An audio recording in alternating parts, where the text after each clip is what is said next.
आज हम पढ़ेंगे संपर्क में रखे दो लेंसों की संयुक्त फोकस दूरी का व्यंजक। ठीक है, इसके लिए मान लिया दो पतले लेंस है। ठीक है, एक लेंस L1 है, दूसरा लेंस क्या है L2 है, जो एक ही मुख्य अक्ष पर रखे हुए। एक लेंस L1 है, एक लेंस क्या है L2 है, जो एक ही मुख्य अक्ष पर रखे हुए हैं, एक दूसरे के संपर्क में रखे हुए हैं। ठीक है, ये पहला लेंस, इसकी फोकस दूरी f1 है, इस लेंस की फोकस दूरी क्या है f2 है। इस लेंस की फोकस दूरी f1 है, L1 लेंस की फोकस दूरी, और L2 लेंस की फोकस दूरी f2 है।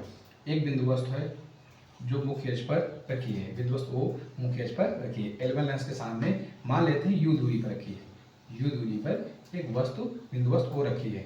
तो पहली कण ये जो होता है इसको कहते हैं प्रकाशिक केंद्र। तो पहली कण प्रकाशिक केंद्र यानी ऐसे सीधी चली जाती है, ये कण कैसे जाती है, जैसे जो दिखाया गया इसको सीधी चली जाती है। ठीक है, दूसरी कण मान लेते हैं वो इस तरह से इस पर आती है L1 लेंस पर। तो L1 लेंस पर आती है, मान लेते हैं कि L2 लेंस से ना होता है, तो ये जो है लेंस L1 ये इसको इस तरह से है ना इधर भेज देता, यानी अपवर्तित कर देता, यहाँ से अपवर्तित हो जाती और ये कट जाके आगे जाके इस वाले कट से कट जाती, यानी यहाँ प्रतिबिंब बनता। मान लेते हैं इस प्रतिबिंब का नाम क्या है I डैश है, जो पहले वाली लेंस यानी L1 से कितनी दूरी पर होगा V डैश पर स्थित है, V डैश होगी इसकी दूरी है ना। क्योंकि L2 लेंस यानी दूसरा लेंस L2 था, अगर दूसरा L2 लेंस है तो ये क्या करेगा, जब ये किरण इससे जाएगी तो ये किरण को क्या कर देगा, इसको इधर डालने थोड़ी देगा, मोड़ देगा। यानी इसने क्या किया, इस किरण को ऐसे मोड़ देगा। ठीक है, अभिलंब की ओर, अभी बनाया नहीं अभिलंब बता दिए। ठीक है, ये किरण की ओर मोड़ देगा, यानी इसका प्रतिबिंब कहाँ पे बनाएगा I पे बनाएगा। ठीक है, यानी बिंदु वस्तु का असली प्रतिबिंब कहाँ बना है I पे बनता है, जो इस लेंस से कितनी दूरी पर होगा V दूरी पर होगा। ठीक है, तो जो ये है L2 लेंस, इसके लिए जो I जो प्रतिबिंब बना है, इसकी जो वस्तु थी वो आभासी वस्तु कौन सी थी I डैश। जैसे मैंने इसमें बताया, आप समझाते देखिए। निकाल एक लेंस L1 है, एक लेंस L2 है, L1 L2 लेंस मुख्य अक्ष इनका एक ही है, दोनों का एक दूसरे के संपर्क में रखे हैं। एक बिंदु वस्तु O मुख्य अक्ष पर रखी हुई है, जो L1 लेंस से U दूरी पर रखी हुई है। ठीक है, एक कण मुख्य अक्ष हो गया समानांतर प्रकाशीय केंद्र से होकर चली जाती है, सीधे निकल जाती है। दूसरी कण हम मान लेते हैं लेंस पे गिरती है ऐसे, जो यहाँ से अपवर्तित होकर तो इस तरह से सीधे चली जाती है, मान लेते हैं। उसका प्रतिबिंब कहाँ बनता है I डैश पे बनता है, यानी L1 लेंस ने इसका प्रतिबिंब कहाँ बनाया I डैश। क्योंकि माना था कि दूसरा लेंस L2 है नहीं, यदि L2 लेंस होता तो वो क्या करता है, इस कण को यहीं बीच से मोड़ देता है, यहाँ से अपवर्तित कर देता, तो इसका प्रतिबिंब कहाँ बना है I डैश। क्योंकि इस किरण को ही इसने मोड़ा है, अतः ये जो होगा, ये वाला जो इस कण का है, ये पता करेगा आभासी वस्तु का कार्य करेगा, यानी ये चीज वस्तु हो जाएगी और ये क्या बन गया इसका प्रतिबिंब। यानी L2 लेंस के लिए, इस लेंस के लिए I डैश क्या हो जाएगी आभासी वस्तु, और ये क्या हो जाएगा प्रतिबिंब। अगर देखते हैं लेंस L1 के लिए जो बिंदु वस्तु होगी वो क्या होगी, बिंदु वस्तु क्या हो जाएगी O हो जाएगी, जिसकी लेंस से दूरी कितनी है, L1 लेंस से दूरी कितनी है U है, अर्थात प्रतिबिंब क्या हो जाएगा I डैश, जिसकी L1 लेंस से दूरी कितनी है V डैश है। अतः लेंस के फोकस दूरी के सूत्र से, लेंस के फोकस दूरी के सूत्र से, या लेंस के सूत्र से कह सकते हो। और लेंस की फोकस दूरी का सूत्र क्या होता है 1/f बराबर 1/v माइनस 1/u। ये तो आप जानती हैं 1/f, क्योंकि पहला लेंस कौन सा है L1 लेंस की फोकस दूरी हमने कितनी मानी थी f1, तो ये हो जाएगा f1। v, तो v देखो v क्या होता है प्रतिबिंब की दूरी, तो L1 लेंस के लिए प्रतिबिंब क्या है I डैश, और जिसकी दूरी कितनी है v डैश है। और L1 लेंस के लिए वस्तु O है और वस्तु की दूरी क्या है U है, तो U हो जाएगा। ये समीकरण नंबर क्या हो जाएगा 1 हो गया। ठीक है, अब दूसरा लेंस कौन सा होगा, लेंस L2 के लिए, लेंस L2 के लिए देखते हैं। तो L2 के लिए देखते हैं, L2 के लिए वो क्या है, L2 के लिए जो प्रतिबिंब है, सॉरी जो वस्तु है, क्या है वस्तु है, वो वस्तु कौन सी है I डैश, और वो भी कैसी है वस्तु है आभासी वस्तु है, कैसी वस्तु है आभासी। और इसका जो प्रतिबिंब है वो क्या है I है, क्या है I है।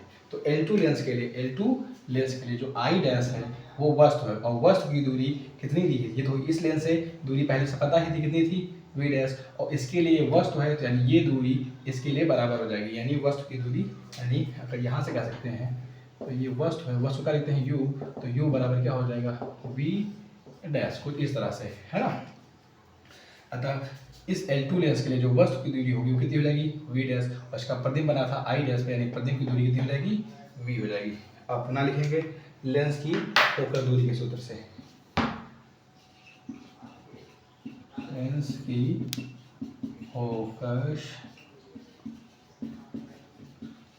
दूरी के सूत्र से, फोकस दूरी का सूत्र, फोकस दूरी का सूत्र क्या होता है 1/f बराबर 1/v माइनस 1/u। चूँकि ये दूसरा लेंस है L2 और दूसरे लेंस की फोकस दूरी क्या हो गई f2 हो गई 1/v, और अभी ने कहा था प्रतिबिंब, प्रतिबिंब क्या है I, और प्रतिबिंब I है, प्रतिबिंब क्या है सॉरी ये I है, प्रतिबिंब क्या है I है, और I की दूरी कितनी दी थी v, तो v ही रहेगा माइनस u, और वस्तु की दूरी क्या थी u बराबर क्या था v डैश, यानी यहाँ पे क्या लिख सकते हैं v डैश। ये समीकरण नंबर हो गया 2। अतः समीकरण नंबर 1 व 2 को जोड़ने पर, समीकरण नंबर 1 व 2 को जोड़ने पर, अब इसको रब कर दे रहे हैं, आप नोट कर लीजिएगा, स्क्रीनशॉट ले लीजिएगा, ठीक है। जोड़ने पर उसका क्या देखते हैं, देखिए जोड़ने पे क्या करेंगे, यहाँ पे क्या लिखा था 1/, ये क्या है f1 है, इसको ऐसे स्मॉल ए बना लेते हैं, ये भी स्मॉल बनाते हैं, ठीक है। ये f1 हो गया, इधर कौन सा था देखिए 1/, क्या था f2 था, बराबर इधर जाकर लिखा है देखो 1/v डैश माइनस 1/u, ये उठा लेंगे, इधर का क्या जोड़ेंगे 1/v माइनस 1/v डैश, ये यहाँ पे कौन सा है f2 है, इसको रब कर दे रहे हैं, इससे आगे बताने में आसानी रहे, ठीक है। अब देखिए यहाँ पे क्या होगा 1/f1 प्लस 1/f2, यहाँ पे देखिए ये चीज़ प्लस की, ये क्या है माइनस का, ये क्या हो गया कर दिया, यहाँ पे क्या बचा है 1/v और माइनस 1/u। यदि मान लेते हैं इन दोनों लेंस के साथ पे एक ही लेंस होता है, तो उसकी फोकल दूरी का सूत्र क्या होता है 1/v माइनस 1/u, यानी संयुक्त के लिए, तो संयुक्त के लिए सीधे पा सकते हैं 1/f को, 1/f बराबर क्या हो जाएगा 1/f1 प्लस 1/f2, ठीक है। इस प्रकार संपर्क में रखे दो लेंसों की संयुक्त फोकल दूरी का व्यंजक सिद्ध होगा, यही सूत्र है, ठीक है। यदि मान लेते हैं आगे भी कंडीशन हो सकती है, हो सकता है पहला लेंस जो हो वो कैसा हो उत्तल हो, और सेकेंड लेंस क्या हो अवतल हो, सेकेंड लेंस क्या हो अवतल हो, तब संयुक्त फोकल दूरी कैसे लगाएंगे, ऐसा सूत्र होगा, तो क्या होगा देखो 1/f बराबर 1/, क्या हो गया f1 प्लस 1/, का है f2, चूँकि पहला लेंस उत्तल है तो उत्तल की फोकल दूरी कैसे होगी धनात्मक, अवतल की क्या हो जाएगी ऋणात्मक, तो ऐसे कर लेंगे, ठीक है। आप एक लाइन और लिख सकते हैं कि 1/f बराबर 1/f1, ये प्लस माइनस का हो जाएगा माइनस 1/f2, ये तब हो जाएगा जब पहला लेंस कौन सा होगा उत्तल और दूसरा लेंस का होगा अवतल होगा, ठीक है, ठीक है। फिलहाल कंप्लीट हो गया, एक बार और समझ लेते हैं, एक L1 लेंस एक L2 लेंस है, एक दूसरे को संपर्क में रखें वाई में, इसके L1 लेंस के सामने एक वस्तु रखी थी बिंदु वस्तु का प्रतिबिंब क्या बनता है I डैश L1 लेंस द्वारा, यदि L2 लेंस ना हो, क्योंकि L2 लेंस था इसलिए L2 लेंस में इस जो जाइए कट की इसके देखो यहाँ पे मोड़ दिया और कहाँ पे बनाया प्रतिबिंब I पे, ठीक है। L1 लेंस के लिए वस्तु की दूरी क्या थी u थी, और प्रतिबिंब की दूरी क्या थी v डैश थी। L2 लेंस के लिए ये I डैश होता है, वस्तु का कार्य करता है, वस्तु की दूरी को क्या कहते हैं u, तो u बराबर ये दूरी पहले से पता थी कितनी v डैश, यानी u बराबर v डैश, इसका प्रतिबिंब बनाया था I पे, यानी दूरी कितनी हो गई v हो गई। फिर आगे तो हमने देख ही लिया है, आप वीडियो देख सकते हैं, ठीक है।